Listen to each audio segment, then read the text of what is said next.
Cost of the British monarchy has been revealed once again, but as ever, are the royals truly value for money? Hi, good morning, Neil Sean here in the very heart of London. Nice to see you today. Hope you're all keeping well, one and all.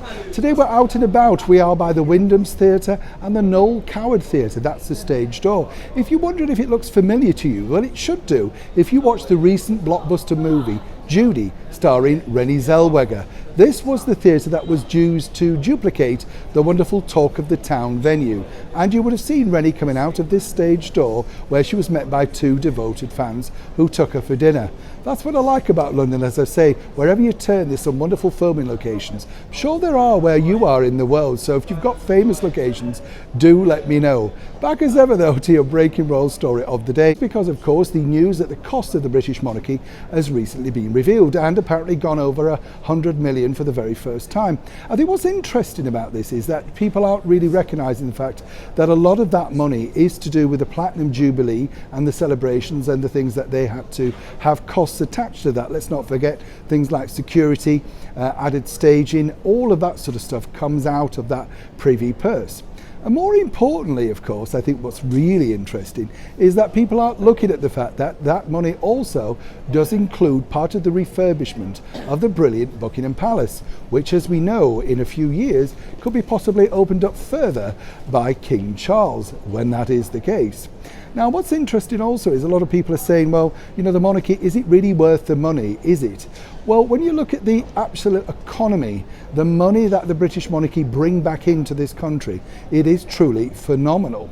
At the recent Platinum Jubilee celebrations, all the hotels were full, everywhere was doing well, catering, hospitality, theatre. That is the power of the monarchy. Now, a lot of people would say, well, of course, Neil, you're going to say that. It's part of your job. That's what you do, promote the monarchy. No, what we do is bring you fair and balanced reporting.